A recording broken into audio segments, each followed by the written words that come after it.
I came back to Vancouver. I told my wife, honey, guess what? I'm changing my career. My wife said, oh my God, why did I allow you to go to Karachi in the first place? Because my son was 3. My daughter was 8. My wife says, how are you going to survive? How are you going to send him to university? So it was a tough sell.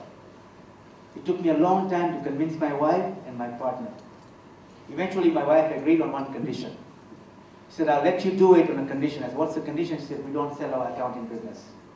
I said, done. And that was the best thing I did. If I had sold my accounting business, I would be bankrupt by now, because I struggled in this new career.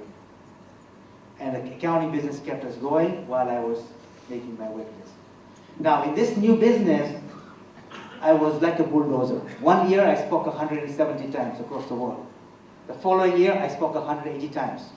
I'd given every inch, every ounce, every passion. I spent 10,000 hours writing my first book called 7 Steps to Lasting Happiness. Do the math. 10,000 hours, my hourly rate as an accountant was $200 an hour. I lost $2 million. Not to mention all the extra money I spent. Now, sometimes I used to go and speak. There'll be 300 chairs. We do a big event. I go there, nobody's shown up. 0. Sometimes one person shows up. One day I took a friend of mine and said, come with me. He came with me, there are so many chairs, big event, we market, we publish. One person showed up. 2-hour session. And I'm talking to one person like there's 10,000 people for 2 hours. My friends looking at me, this guy's crazy, man. Everybody thought I was crazy because I couldn't see. I couldn't see all the failures. I was just going. Until February 2000.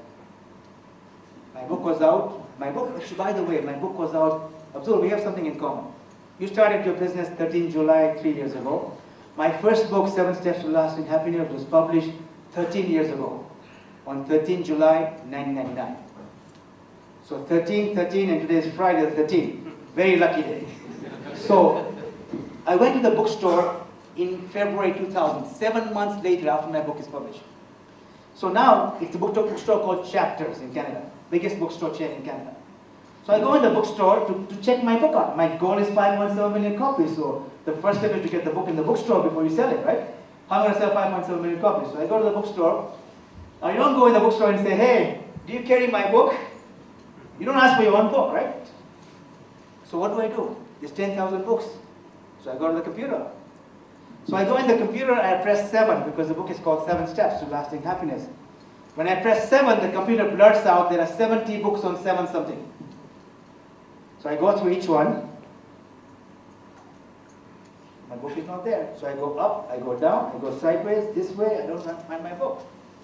So I put happiness in the computer. The computer blurts out 70 books on happiness. So I go through each one, up, down, sideways, this way. My book is not there. I'm saying to myself, what kind of bookstore is this? Then I put my name, Azim, A-Z-I-M, Jamal, J-A-M-A. I don't put L. I look, anybody watching? Nobody watching? Because everything is negative, nobody's watching, so I put L. As soon as I put L, the computer blurts out, author. I said, wow, finally something is coming out. Author, unknown.